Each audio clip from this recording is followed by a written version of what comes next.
Hey there, welcome to this episode of Friday Sews on a Saturday. My name is Celeste and welcome to my sewing room. If this is your first time clicking on my channel, I am so glad that you're here. Go grab you a cup of tea or coffee, or for me, I have water here. And sit back, let's chat a little bit about what we've been doing in our sewing rooms and a little bit of life.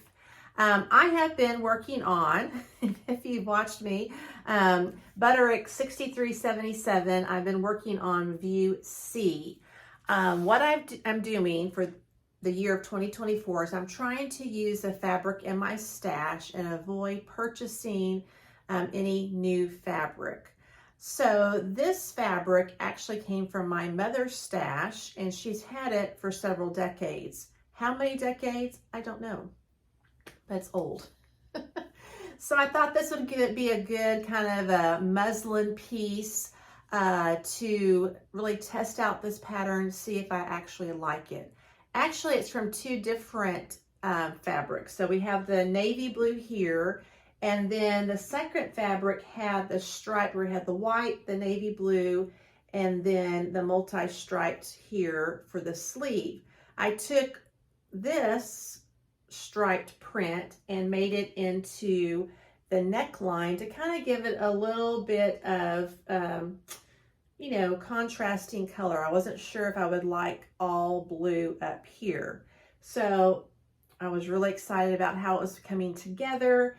I put most of this together, sewed most of it together on the serger, and I really was liking this.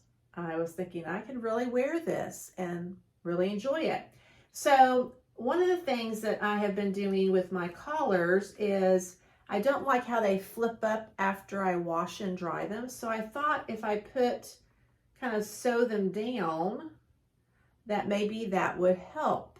But after I did that and I looked at the shirt, I really didn't like seeing that seam right there, even though I did it in a matching color thread. So I began kind of taking that seam apart, and as I was doing that, the fabric started coming apart. I'm not sure if you can see this little hole right here, but it's like disintegrating. So I think this fabric is so old that it's not keeping its weave at all. And so that was disappointing because I didn't even really get to, two things I lacked were the hem on the sleeves and the hem at the bottom. But it did fit perfectly. So I'm glad I didn't go and try my pattern adjustment skills, because the bust, the waist, and the hips were perfect for my body shape. And that slight adjustment by pulling up the hem about an inch worked out well. I really liked how where it lays on me. So this was just a good muslin piece, true muslin piece that I can't wear because of the holes where the fabric is just coming apart, the weave of it. But I will say that this is a super easy pattern, especially if you do it on the serger. I'm going to keep it kind of in my closet back here so that I can remember how the diagonal goes. And because I'm such a visual learner, then I can really create View A, which is what I really wanted to do. But I really didn't have three fabrics that I thought looked good together. I'm also glad that I found this out because I have another whole stack of this t-shirt knit material from her closet. So I think that I'm probably gonna just have to throw all of that away because it is so old. Yeah, I think that's what I'm gonna do. So it was disappointing, but not discouraging. Disappointing that I didn't actually get to wear this, but it wasn't discouraging because I liked the pattern. I liked how I chose, really, this was kind of an out of the box thing for me to choose different fabrics here for the sleeves and the neckline. So I'm glad that I was able to do that, and I really like how it lays. I will say, necklines are something that are quite new to me, but I did find that this dress form really helped me put the neckline on much more easily. So it was able, when I put it on here, then I could stretch out this contrasting neckline and it fit perfectly around the neck. Super easy to put together. So I would highly recommend, if you're looking for kind of a long tunic type, kind of an A-line, Butterick 6377. All right, let's switch to life. The reason why you're watching this on a Saturday is because my mother has actually started her radiation treatments. She has finished 3 of the 20 that she is needing to complete. So she goes 5 days a week for 4 weeks. And this week, she kind of started midweek of that. And so it's just been a really crazy week with doctors telling me 1 minute that her insurance didn't approve it yet. And then the next 10 minutes later, oh yeah, well, they did approve it.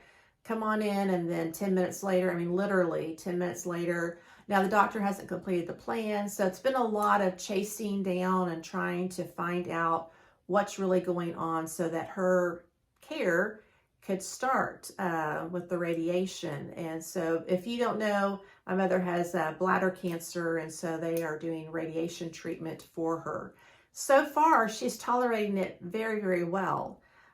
So I'm very thankful for that. I'm praying that that will continue and praying that the radiation will actually just get rid of this bladder cancer once and for all. And then also, just on a sad note, in her long-term care facility, she shares a room with a lady, and that lady passed away Friday morning. So my mother was, of course, very sad about that, because she had gotten to know this lady very well and this lady's family. And so it's a little quiet in her room right now until the next roommate has moved in. It's just been a week, a very busy week. Also, I have taken some time to actually start direct sowing my seeds in the garden. This is something new to me. I told myself I would never do this, but yet here I am. And so I have planted lavender seeds. I've planted lots of carrot seeds. And I've been putting my green stalk together that I got for Christmas. So the weather is going back and forth. It's kind of a schizophrenic in some ways.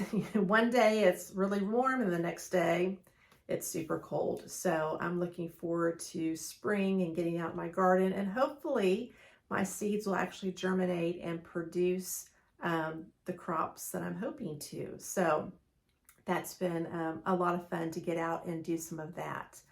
I hope that you are doing well, that you are having a great time in your sewing room. I'm not sure what my next project will be. I need to look at my resolutions and see kind of where I need to go. Probably my t-shirt quilt, now that I'm kind of talking out loud with you about that. So I probably need to work more on getting more of those backed. I found a few more. I need to make sure that I've gotten all of them out of the garage and getting those backed with the actual interfacing that I need. So maybe that's going to be the next project. So, all right, let me share with you this product that I use some of my Christmas money on, the dual rotary blade sharpener. This is a 45 millimeter one.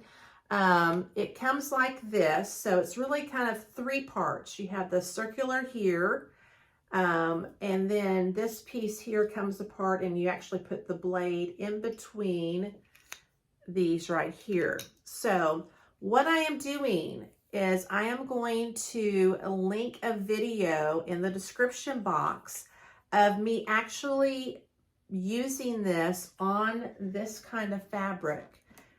This jersey knit fabric, and I'm going to show you whether or not it worked and what my actual review of this is. So make sure you click that if you are curious as to this blade sharpener. And I'm going to tell you the difference that I found between using what a lot of people on social media are saying to use the aluminum foil versus this. So check out that video right after this one.